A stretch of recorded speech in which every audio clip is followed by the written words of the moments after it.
à toutes et à tous et bienvenue dans l'émission On est bien chez toi, il est bon ton café by FCE Cannes Côte d'Azur, présenté par moi-même Emmanuel Rochard. Et aujourd'hui on est reçu chez la douce Céline Elena. Bonjour Céline. Bonjour Emmanuel. Merci de nous recevoir chez toi, de pouvoir profiter de cet instant entre filles. On a une magnifique vue sur la mer. J'ai quelques questions pour Céline, un peu perso, un peu pro. Surtout n'hésitez pas en commentaire si vous avez d'autres questions, si vous voulez rebondir, on se fera un plaisir d'y répondre ultérieurement. Et puis si on est prête, on est parti ? C'est parti. Allez, super. Jingle.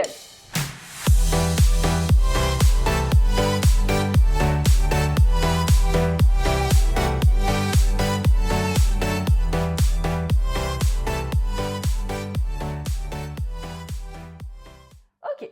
Alors, la première question, bien évidemment, c'est quel est ton rôle de chef d'entreprise ? Qu'est-ce que tu fais au quotidien, ta journée type ? Et qu'est-ce que fait ta société ? Alors, ce que fait ma société, c'est que je crée des parfums pour des marques.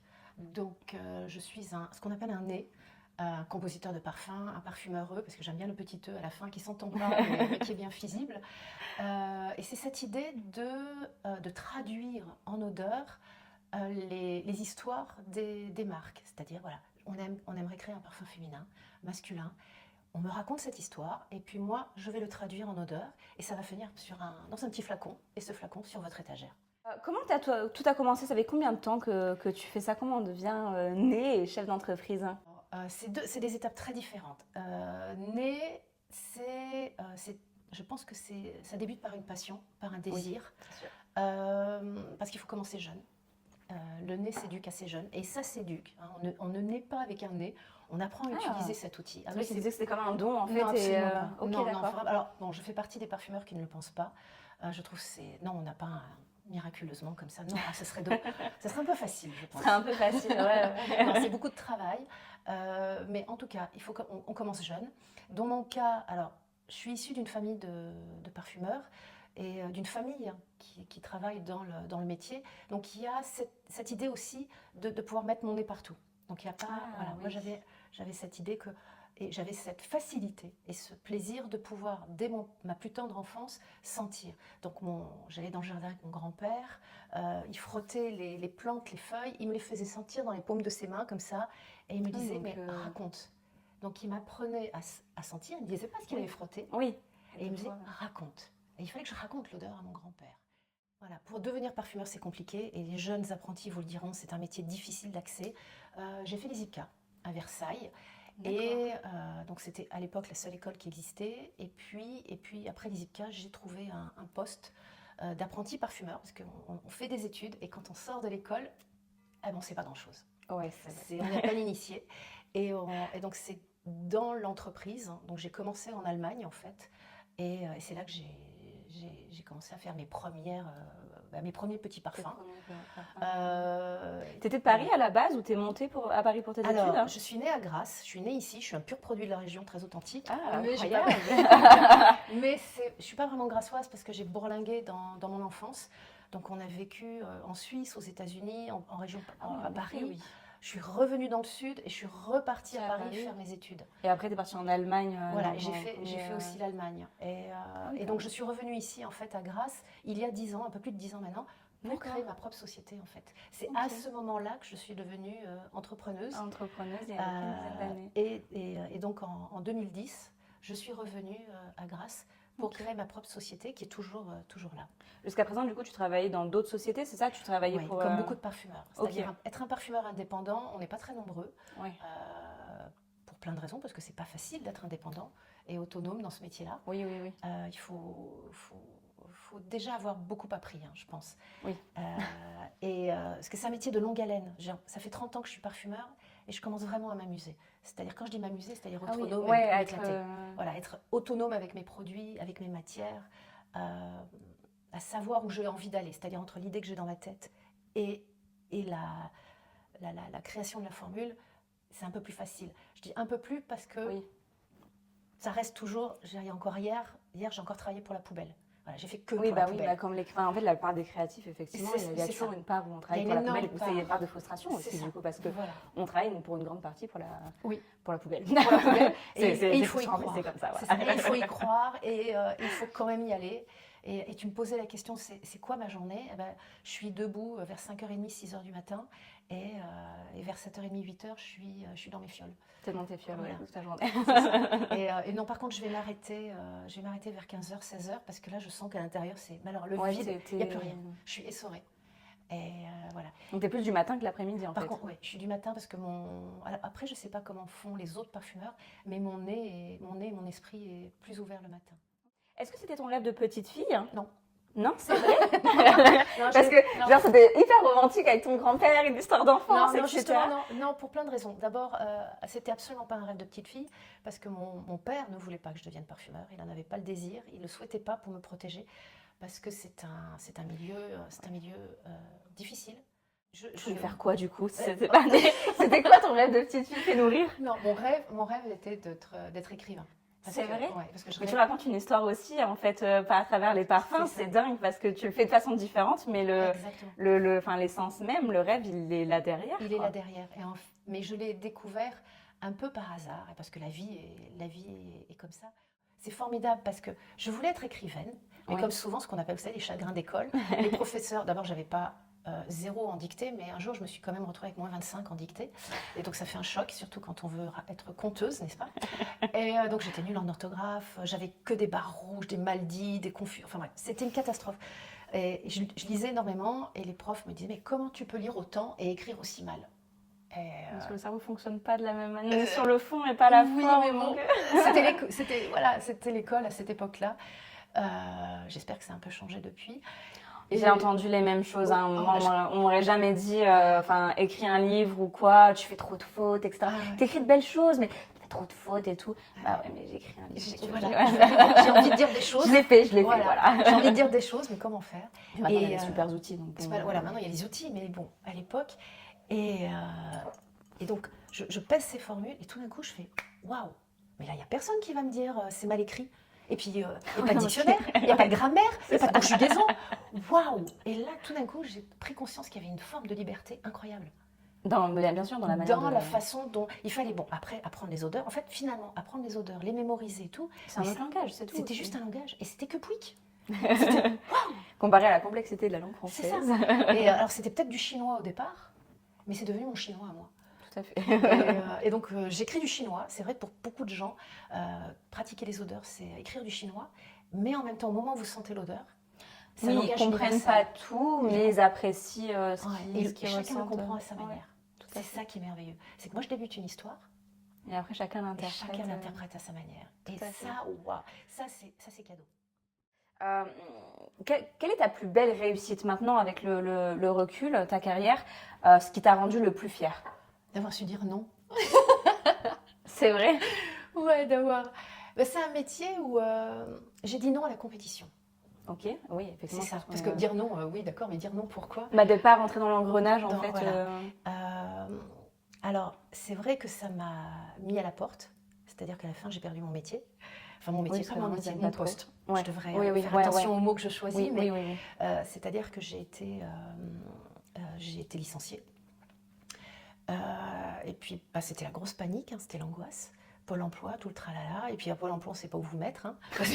Quand on est parfumeur, c'est ça. Il n'y a pas de case. J'ai eu des drôles de formations, par contre. J'ai eu des formations à mourir de rire qui ne me correspondaient pas du tout. Mais c'était pas drôle. Conducteur de travaux sur les chantiers. Voilà, c'est ça. Non. Non. Mais c'était rigolo. Tout ça, c'est des expériences humaines qui sont plutôt intéressantes. Et parce que j'ai refusé ce milieu de la compétition dans la parfumerie industrielle, qui au demeurant m'a quand même appris beaucoup, parce que je ne vais pas renier, mais à un moment donné, je voulais autre chose. Et ce autre chose, je ne pouvais pas le trouver. C'est quoi qui t'a donné la force de passer ce pas-là et de dire non? J'ai pas eu la force. J'étais trop lâche. Courage. Non, j'étais trop lâche. C'est juste encore une fois, la vie. Alors, je vais tousser, excusez-moi. Pas de souci. Mais c'est la vie qui vous met devant un fait qui est, je suis au chômage, je trouve toujours pas ma place, mais ça a souvent été le cas chez moi, elle est où ma place? Et j'ai un truc à dire, mais je sais pas comment le dire. Ça, c'est toujours le truc. Je voulais écrire. Et donc, en 2009, puisque j'ai été licenciée en 2008, entre 2008 et 2009, je crée un blog qui s'appelle Les Chroniques Olfactives. Et on peut toujours retrouver, il n'y a pas de souci. Donc, elle se remet à écrire. Voilà. Et je me mets à écrire sur les odeurs, mais les odeurs du quotidien. À l'époque, il faut imaginer, j'étais parisienne. Donc, je parle des odeurs que je rencontre dans Paris. Et toujours de manière très positive, hein, Ok. ça, il faut le dire. Je voulais que les gens regardent avec leur nez. Et en écrivant ce blog, je suis contactée par des maisons de parfums qui me demandent de faire du storytelling pour leur marque. Elles ne me demandent pas de Très créer à des la mode dans odeurs. le marketing. et tout, Ouais, on est tout en à fait. 2009, hein. On n'est pas aujourd'hui. Oui, Storytelling, c'était la naissance du storytelling. Oui, on on parlait pas de comprenait ça. que dans le marketing, le storytelling avait une vraie force et ouais, ça commençait à être mis, c'est ça. à être mis Ça en existait place. un peu, sauf que le mot commençait. Voilà. Oui. Et, mais moi, c'est ce que je faisais à travers mes parfums. Oui, tout ça, déjà, oui, tout oui. ça est logique. Hein. Il y a pas de- Ah bah, bien je sûr. n'inventais rien, je continuais. Je ne pouvais plus l'exprimer dans mon métier de tous les jours, puisque j'avais plus accès à un labo. Oui. Alors, je le racontais À travers des mots. voilà, via un blog. Et donc, cette marque, je tairai son nom par discrétion, me contacte. Et là, je vais voir la fille de Pôle emploi. Je dis voilà, j'ai une proposition de travail, mais je fais quoi? Comment? Et là, elle me dit bah, Céline, c'est génial, vous allez créer votre société. Et là, je fais ah bah, quoi? Et on fait quoi? Comment? Et elle m'a aidée à plonger dans le vide. Mais c'est souvent une solution en fait quand c'est pas la première fois que je l'entends, quand on a du mal à trouver sa place, etc. Des fois, pour un mal, pour un bien, le licenciement, la rupture conventionnelle, etc. fait que bah, l'univers te dit bon, à un moment donné, t'as pas le courage de le faire. Bah, je vais te mettre en situation où ma grande, bah, tu vas sauter dans le vide et tu vas passer le cap et tu te dis bon bah effectivement j'ai plus le choix et j'y vais et derrière tu te dis mais waouh, enfin là maintenant je suis à ma place et je suis alignée et ça a du sens. Ça a du sens. Mais cette femme de Pôle emploi qui était toute jeune hein, et qui m'a dit et en fait c'était moi la vieille, c'était elle la jeune et elle m'a dit allez hop hop hop, hop. Et après j'ai rencontré des gens formidables qui m'ont accompagnée à monter donc créer la société parce que j'avais aucune idée voilà. Et donc j'ai commencé comme ça. Donc Nezen, ma société Nezen et le mot je l'avais imaginé parce que c'était voilà, j'étais un nez, mais j'étais zen. Tu vois qu'il y a de la symétrie Nezen. Nezen. C'est un palindrome et tout, c'est que ça roulait comme ça. Ça roulait, ça faisait du sens. Ça parlait de ce sentiment aussi que je cherchais, une forme de quiétude dans mon métier et d'épanouissement et plus d'affrontement. D'affrontement, je voulais plus d'affrontement, je voulais plus ça. Je voulais l'émulation déjà. J'étais sur cette idée d'émulation, mais pas de compétition. Et donc je commence à écrire des histoires pour les marques. Est-ce que d'avoir quitté le monde du salariat, d'être rentrée dans l'entrepreneuriat, ça a été ta plus grande sortie de zone de confort ou est-ce que tu as une autre grande sortie de zone de confort? Est-ce qu'il y a encore quelque chose qui t'a encore plus challengé? Ce que je fais en ce moment, ouais. C'est vrai? Ouais, ce que je cherche à faire en ce moment. Parce qu'aujourd'hui, jusqu'à présent, j'étais dans ma zone de confort professionnel. D'accord? C'est-à-dire que je maîtrisais les outils de mon milieu. Okay. Et au moment où je suis devenue indépendante, c'est-à-dire parfumeur né indépendant, et que j'ai créé pour des marques, j'avais déjà une reconnaissance dans mon milieu. C'est-à-dire j'étais connue comme un parfumeur rebelle, ingérable, oui, mais quand même créatif et qui a des choses à dire. Oui. J'ai eu cette chance d'avoir des clients qui viennent me voir. Et alors ça, je trouve c'est formidable. Ce sont des femmes qui sont venues me voir. Les premières avec lesquelles j'ai travaillé, ce sont des femmes et c'est pas par hasard. Parce que comme je t'ai expliqué, c'est un milieu masculin. Oui. Et quand des femmes qui ont des marques de parfums vont voir des hommes qui créent pour elles des parfums, des commerciaux, ouais, c'est pas la même et que ces messieurs leur disent mais vous devriez faire comme ça. Non, là c'est pas votre. Moi je pense qu'il faut aller là-bas. Elles se sont dit en fait entre femmes ça se passe bien quoi. Ouais. Et donc toutes mes clientes, mes premières clientes et même encore maintenant sont des femmes. Qu'est-ce qui t'a poussé à rejoindre les FCE du coup? Alors parce que quand sortir sa zone de confort, c'est juste à un moment donné lever la tête de son petit guidon. Oui, c'est vrai aussi. Okay. J'étais même pas sur un vélo j'étais même pas sur un vélo pour aller me promener dans la nature. J'étais sur un vélo d'appartement. C'est-à-dire je pédalais chez moi. Et alors, c'est terrible, mais j'ai ronronné avec mon propre confort, mes habitudes, et je me suis sentie de plus en plus seule. Et puis quand on est seul et quand on devient la vieille fille avec son chat, tu sais, je caricature, mais ça arrive à tout le monde. Et vraiment, je me dis, mais j'ai des choses à dire, je veux les transmettre, je ne sais pas comment faire, et je vais avoir besoin des autres. Et puis il y a aussi ce fait qu'à un moment donné, quand on est une femme, quand je dis seule, c'est je suis femme, mère célibataire, parce que Oui. je suis mère célibataire depuis plusieurs années, chef d'entreprise toute seule, parce que je suis toute seule avec moi-même. Je n'ai pas d'assistante, parce que le métier tel que je le crée, ça ne s'y prête pas. Je me suis dit, si je veux ouvrir mon univers aux autres, il faut que j'aille à la rencontre des autres. Et pour bien commencer, je vais... En fait, j'ai rencontré un homme, alors non, je le connais, c'est un copain depuis longtemps. Il m'a dit, Céline, là où tu es et tu te poses ces questions, celles qui peuvent te donner les réponses, c'est les femmes chefs d'entreprise. Ah, incroyable. Et là, je te promets, je fais, Hein les femmes, ça existe. C'est pas que ça existe, mais évidemment, les femmes chefs d'entreprise. Mais, Elles se rassemblent. mais c'est ça. Elles se rassemblent et il y a une organisation et ça existe. Mais j'étais d'une ignorance crasse. Hein. Moi, j'imaginais juste les. Moi, j'avais des clubs de business, Ouais, en des fait, tout clubs est de mélangé et business. tout. Et jamais on se dit, C'est ça. elles vont avoir envie de se rassembler Voilà. entre elles et de faire Exactement. force. Puis ces clubs de business ultra compétitifs, un peu les coachs comme ça. Là, Oui, où tout le monde vient vendre les uns aux autres Voilà. au final Et ça, j'en veux tu, pas. tu rends personne. C'est ça. Et donc, mon ami Philippe m'a dit non, va. Et il m'a fait rencontrer. Et en fait, j'ai rencontré Julie parce qu'il connaissait Julie. Et il m'a dit qu'il faut que tu rencontres Julie. Et donc, Julie, un jour, me téléphone. Et c'est comme ça que tout a commencé. Comme tu l'as dit, tu es mère célibataire. Ouais. Comment tu arrives à jongler avec ta vie de famille, ta vie de chef d'entreprise, ta vie sociale aussi autour? Des fois, ça marche pas. J'ai oublié mes enfants dans le magasin d'ailleurs, je vais y retourner. C'est oups. Non, des fois, ça fonctionne pas. Là, hier après-midi, je faisais 3 heures de repassage parce que j'avais du retard. Voilà. Donc, c'est des trucs aussi simples. Mais faire du repassage, c'est bien parce que je me suis aperçue que j'arrivais à penser à des trucs auxquels je pensais plus. À te poser. On va me poser parce que repasser, c'est un peu bébête comme ça. Mais donc, ça fait poser la tête. Et j'avais le carnet à côté de moi, la to-do list. Et je dis, ah oui, tiens, j'ai oublié de rappeler tel client. Et c'est quand même des clients très luxe. Hein. On est dans le luxe. Donc bien. Et je m'imaginais, moi, en train de repasser en pantoufles et me dire, ah, il faut que je rappelle tel client luxueux parce qu'il faut que je lui fasse. Et j'adore ce décalage. Et je pense qu'en tant que femme, on connaît ce décalage en permanence. D'arriver à jongler avec les deux aussi, quoi. Où on est en pantoufles mal coiffées et avec des gants de caoutchouc pour nettoyer le sol. et en même temps, à penser à notre société et à être super. Voilà. Et on y arrive, c'est juste que... Si tu avais un conseil ou un secret à donner pour arriver à jongler entre les deux? De temps en temps, arrêter. Ok. S'écouter. Après, ça dépend des femmes et des personnalités. Ouais. Moi, je sais que je donne énormément. Et comme je suis, comme beaucoup de femmes entreprenantes, on est à la fois créative, perfectionniste, et des fois, on veut donner tout. Et maintenant, je suis à l'écoute des moments où j'y arrive plus. Tu veux dire d'arrêter, de dire stop, prendre du recul.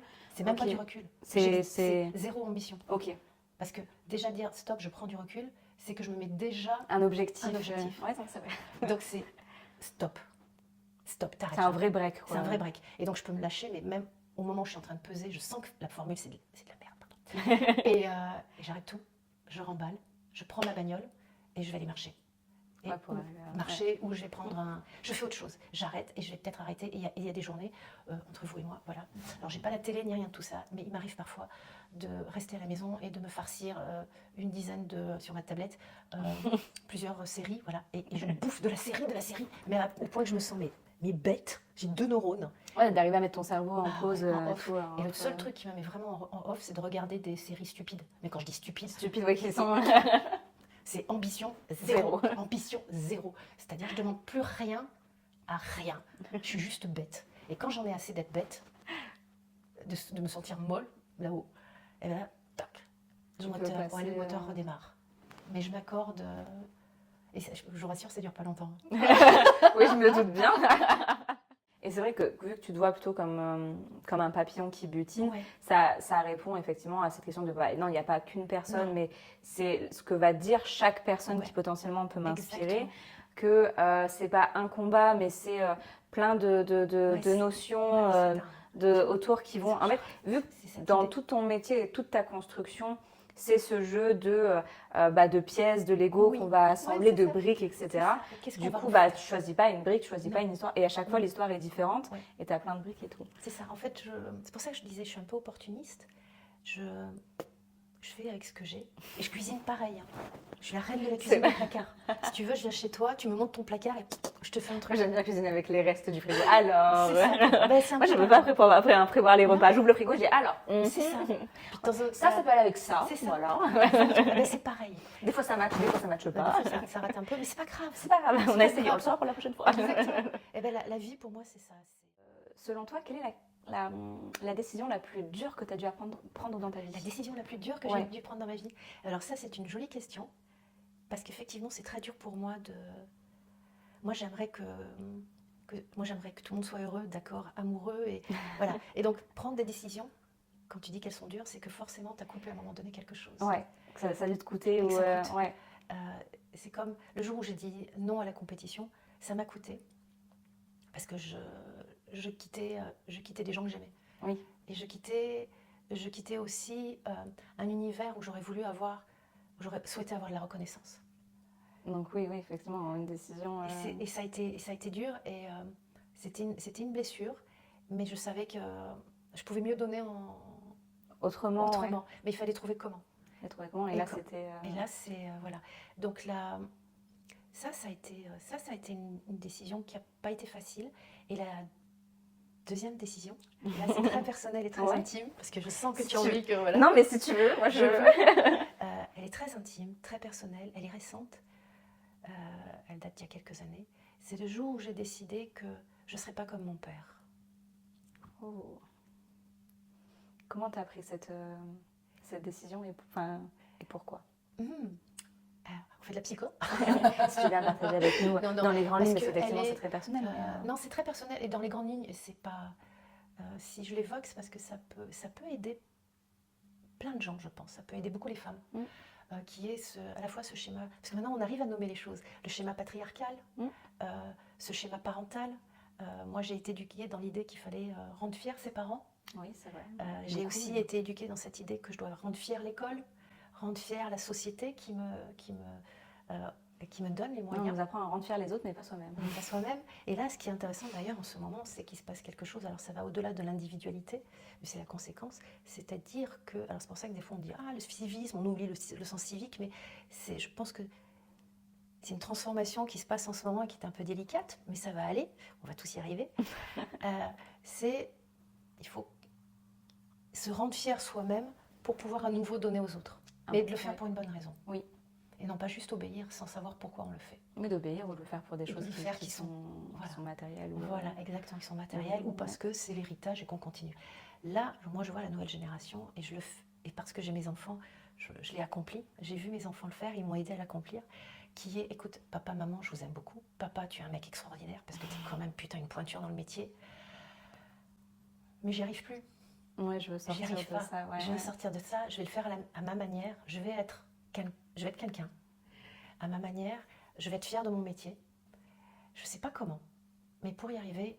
mais je vais le faire à ma manière. En fait, ça résume tellement bien, c'est ça. En fait, je suis tellement reconnaissant pour ce que tu m'as apporté, pour ce que tu représentes, etc. Je ne remets pas du tout en question ce que tu as fait ou qui tu es. Mais c'est pas moi. Mais voilà, c'est pas moi. Et aujourd'hui, j'ai envie de prendre mes propres décisions, d'être moi-même, et que ça, je comprends entièrement. C'est ça. Et j'ai un père qui m'a toujours mis la barre très très haute, et je ne peux pas le satisfaire. Et en même temps, si je fais comme lui, il est très compétitif, mon papa. Et des fois, il en oublie d'être mon papa. Oui. Et donc, à un moment donné, j'ai dit, ok, je peux plus, j'y arrive pas. Et donc, j'ai dit, ok, allez, j'arrête, je vais le faire à ma manière.